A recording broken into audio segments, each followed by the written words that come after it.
Trump gets Me Too'd again. Well, why does he want immunity? Let's talk about it, y'all. Middle America.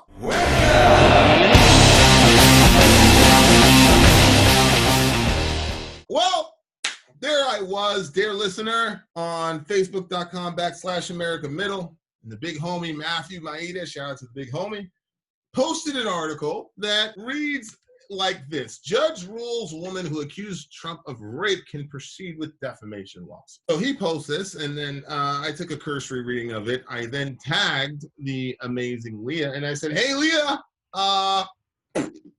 what the hell is going on here?" Let me read, dear listener, what is actually being stated in this article. A New York State Supreme Court justice on Thursday denied a motion by President Trump asserting absolute immunity in a defamation lawsuit brought by E. Jean Carroll. Carroll, a longtime advice columnist, claimed in her 2019 book, What Do We Need Men For? Aside from procreation, weirdo, that Trump sexually assaulted her in the dressing room of a Bergdorf Goodman apartment store in Manhattan in the mid-90s. Carroll filed the defamation lawsuit in November after the president denied the allegation, saying he's never met her despite there being photographs of them together. Leah, I'm going to ask you to explain that to me. Don't worry. Will do.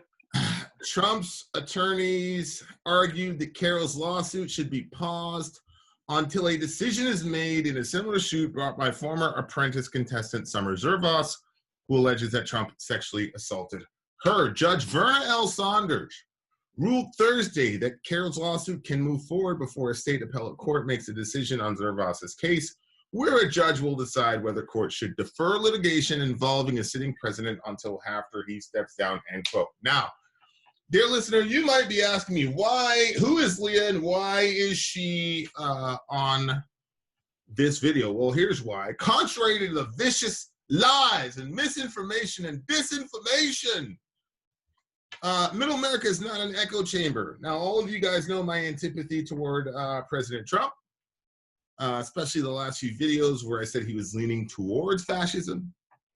And so Leah is our resident Make America Terrible Again Trump supporter. Damn.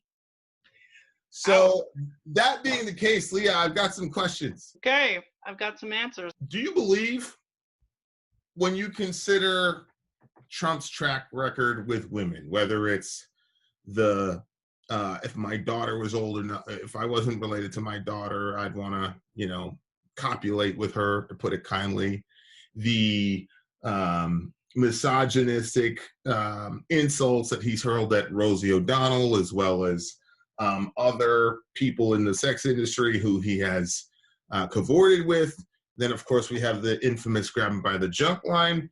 Are you saying that these two ladies are like completely off in left field and there's no way that Trump could have done this to them? Actually, no, that's not what I'm saying at all. I'm saying it's possible. I'm saying allegations should be investigated, of course.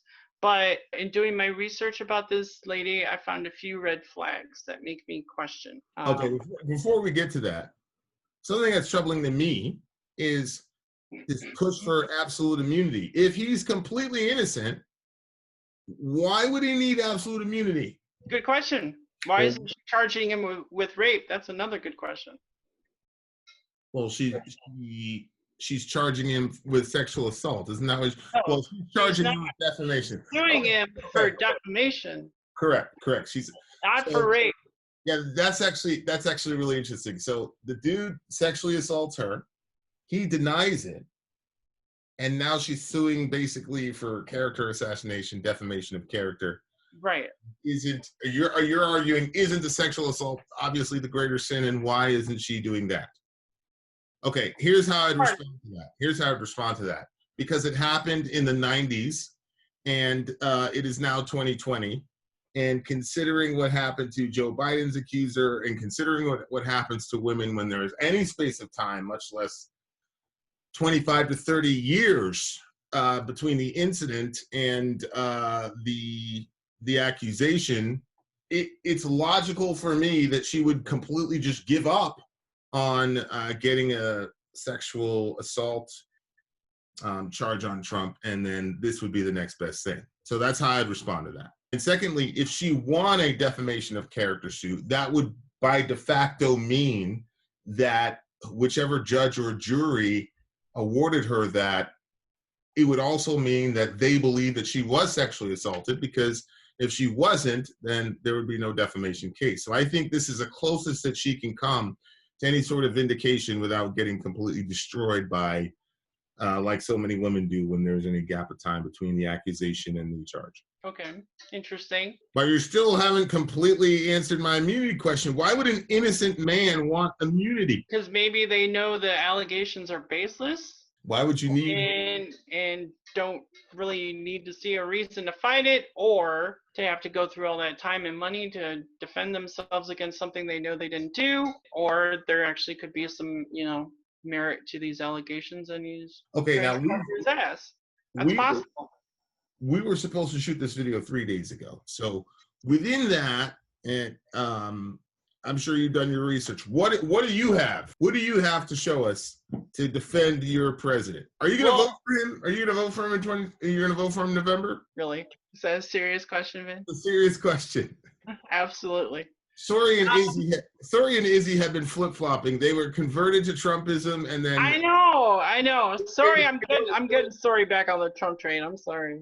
Floyd and COVID hit, and your man bungled all of that, but we'll talk about that. Yeah. Well, a little thing like a pandemic killed 100. Things change, Yeah. All right, so go ahead. What do you got? But I mean, all right. Well, like you said, up until 3 days ago, you didn't know anything about this, right? It's true. You're right. Do you know when she first expressed these allegations? Nope. It was about this time last year, actually, when she wrote an article in New York Magazine that was a preview for her book, What Do Women Need Men For, or whatever the heck it's called, that came out in July of last year. So in June of last year, she wrote an article in this magazine that featured part of an excerpt from her book detailing this story about, the Trump assault. Her book came out in July. Of last year? Last year. How is that pertinent to the validity of her accusation? Well, because in June, when the article came out, she started getting all this attention from leftist media, as you can imagine, the MSNBCs and CNNs of the world. They did numerous interviews with her. I would love to play just a little bit of one. Play it. You don't feel like a victim. I was not thrown on the ground and ravished, which the word rape carries so many sexual connotations. This was not sexual. It hurt. But I think most people think of rape as it is a violent assault. It is not. I think most people think of rape as being sexy. Let's take a short break. Think of the fantasies. We're just going to take a quick break. And he cuts to commercial. And you want to hear it again? Yeah, actually, I literally do need to hear that again. You don't feel like a victim. I was not thrown on the ground and ravished, which the word rape carries so many sexual connotations. This was not sexual. It hurt. But I think most people think of rape as it is a violent assault. It is not. I think most people think of rape as being sexy. Let's take a short break. Think of the fantasies. We're just going to take a quick break. If you can stick around, we'll talk more on the other side. You're fascinating to talk to. My man Anderson was like, yo, chill. Yep. We go to commercial. What's interesting, too, if you go to CNN's YouTube channel and find that interview, that section of the interview, that's the very end of the interview, it's cut off. They don't show it on CNN's channel. Interesting, isn't it? Look, if you still believe that CNN is devoted to telling the truth, dear listener, I am really a Nigerian prince. Please send me your email address and your bank account. Yeah, and I'm a fairy princess. All right. Sorry. So I'm going to give you that. What do you think that interview proves, though? I think if you look at her nowadays, she looks like a sweet 76-year-old woman, and her mind is just, I don't know. I think she's a little more, I don't think she's what the media tries to portray her as. If you watch the interviews that I watched with her on CNN, MSNBC, they basically have to walk her like they're in a courtroom.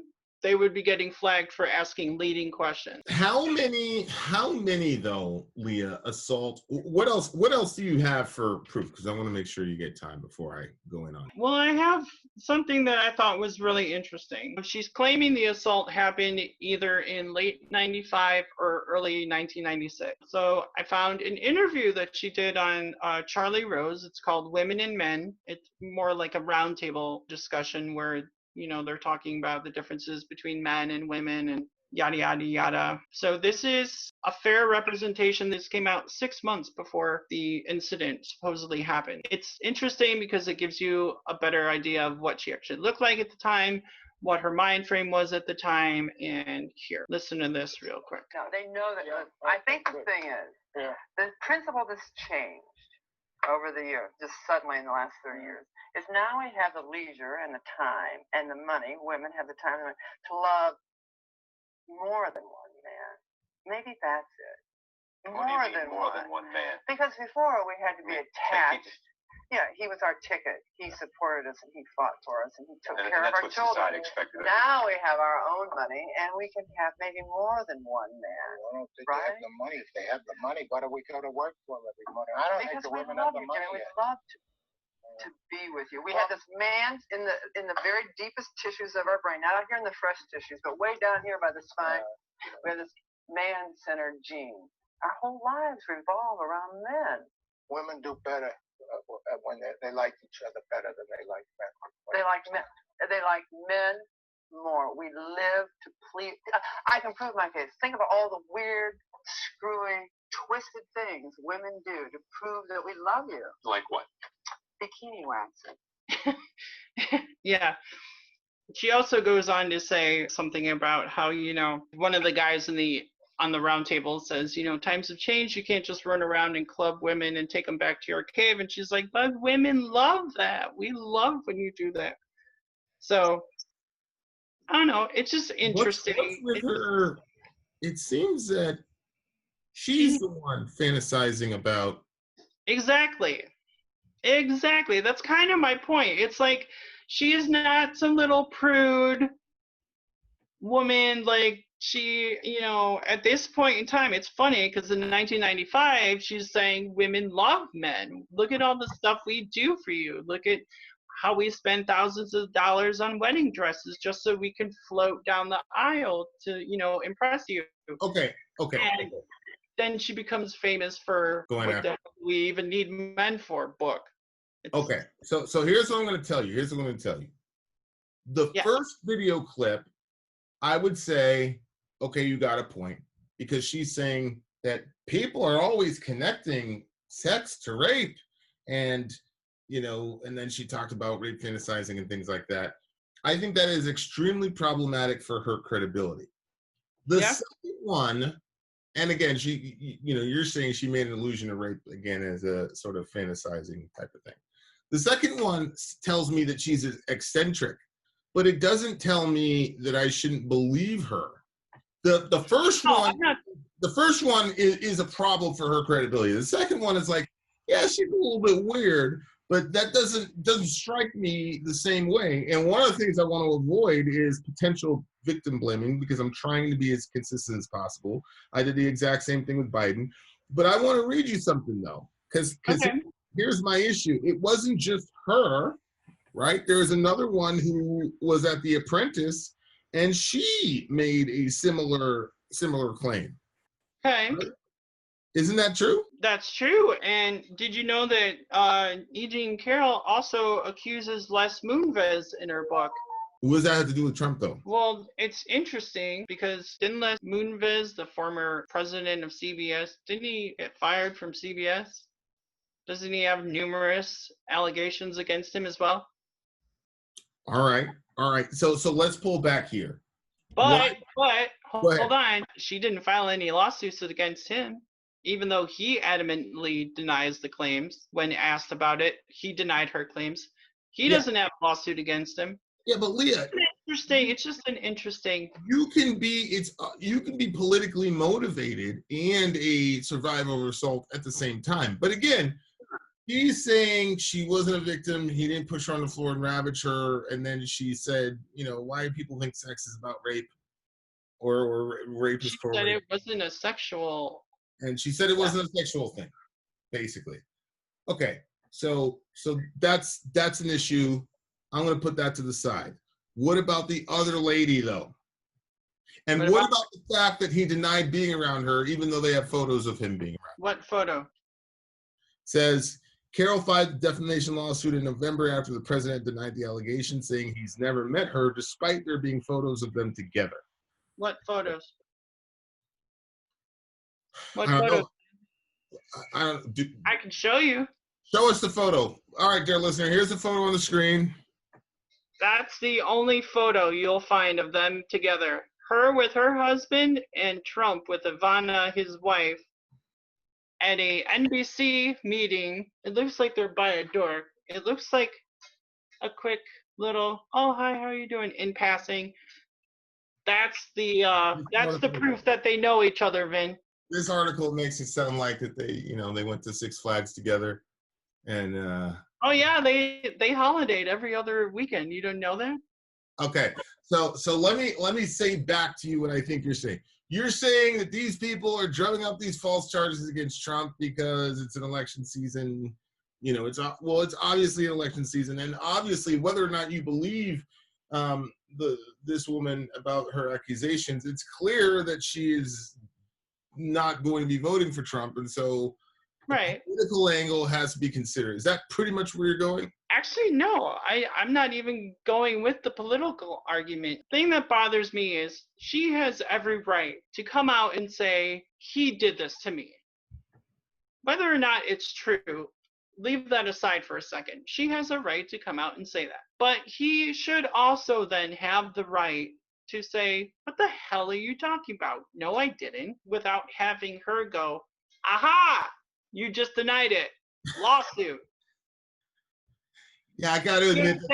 He either says, okay, yeah, I did it, put me in cuffs, or no, I didn't do it, fucking lawsuit. So okay. So that's what I'm saying. I'm gonna add a point to your thing. Remember when Elizabeth Warren came up with that lie that Bernie said that a woman could have. And then they asked him on the debate stage, and he said, no, I deny that. I didn't say that. And then you remember Elizabeth Warren went after him and said, did you call me a liar on national TV? Yeah. Where she was the one that put forth the lying propaganda, and somehow she turned it around to he was the bad guy because he defended himself. Exactly. The idea that you can accuse someone of defamation of character because and think about this. If you're in a criminal trial, which the lawsuit isn't, but just the principle, if you're in a criminal trial for a sexual assault, our country says you are innocent until proven guilty, which means that by default, until the guy's proven guilty, there's a tacit denial happening in the courtroom anyway. Because you're supposed to assume that he's innocent, which means that you would be assuming that the young lady's lying, which that sword cuts both ways. So I just think that's a crazy, crazy thing to sue over. Definitely seems politically motivated. This is one of those situations where I was working on so many other things, and I'm like, yeah, go ahead, do the research for it. And now that I'm seeing the research, this is just more. But then, when she was asked last year in 2019 during all those CNN and MSNBC interviews if she would consider pressing charges, she said no. What reason did she give? I'll give you her quote. I would find it disrespectful to the women down on the border that are being raped around the clock down there, and they have no protection. This was 3 minutes, whatever, I'm fine, I've moved on, I'm happy. Those women are being, it would be disrespectful to those women who don't have any protection or being raped repeatedly. That's her reasoning for not wanting to file in June of 2019. All of a sudden, in November of 2019, that's when she filed the lawsuit. I mean, look, the jury on whether or not it happened is ultimately out for me. I wasn't there. None of us were there, so I can't say. Right. Well, what I can say is, look, if you are one of these anti-Trump people, and you know, I consider myself anti-Trump, but if you're one of these anti-Trump people and you want an argument like this to stick, then you just open the door to everybody getting accused of sexual assault once they get into office, and then if they deny it, so if some you know, Republican woman says I was assaulted by Biden, or well, I mean, if it was Biden, it's probably true, but if they were to say I was assaulted by this Democrat president, then they would be able to sue him too for defamation of character. Like, you do not want to open that ball of wax or that Pandora's box. So exactly. Would you like to hear how she wrote about her alleged assault by Les Moonves? How she articulated it? Because I think this is very interesting, and I have a follow-up question for you after this. He steps into the elevator behind me, and his pants, bursting with demands, goes at me like an octopus. I don't know how many apertures and openings you possess, reader, but Moonves, with his arms squirming and poking and goosing and scooping and pricking and prodding and jabbing, is looking for fissures I don't even know I own. And by God, I am not certain that even if I pull off one of his arms, it won't crawl after me and attack me in my hotel bed. Hell, I am thrilled I escape before he expels his ink. Now, Vin, I know you have a fair amount of experience, I do believe, or at least have had numerous interactions with victims of sexual assault. yeah. I have a very, very, very close friend of mine that revealed to me a couple of years ago that she was a victim of sexual assault. Have you ever heard any of the victims that you've talked to describe their assault in those kinds of terms? No, and we dealt with a cross section of women from gutter level downtown to upper middle class, super educated, and actually, the downtown description and the upper middle class, they're very, very, very similar. They do not wax poetic the way that this woman did. Okay, all right. So I think the point is well made on your point. I was very, very curious about the immunity clause that the Trump's lawyer tried to do, but like you said earlier, are they supposed to take on 50 allegations of sexual assault while he's the president? That's kind of actually, it could potentially metastasize into some form of filibustering where you're constantly wrapping this dude up in litigation so that he can't do anything that he wants to do with his agenda because he's so busy trying to defend himself about 50 sexual assault claims. So there's a lot of things happening at the same time here. Yes. But the major thing for me is the media and how they work. And the Hill is usually, in my opinion, pretty well balanced. But yeah, I would agree with that. Not in this particular situation. Okay, Leah, I feel like you've successfully defended your guy this time. But I'm sure he's going to do something else to screw up, and we're going to have to come back here. What are your final thoughts? My final thoughts is this whole Me Too movement and taking accusations more seriously, I think is a good thing for the country in general, and especially for women. And it also, I think it has a slight downside in that when allegations that do come out are automatically maybe believe more or giving more credence than there should be until there's an actual investigation that opens the door for frivolous activity sometimes. And I'm not saying that that's what this is, but it definitely opens the door to such things happening. Moral of the story, you can't trust none of these folks on the media. Do your own research, come to your own conclusion. Love your neighbor. Take care of each other. Middle America. We are the media. Till next time, guys.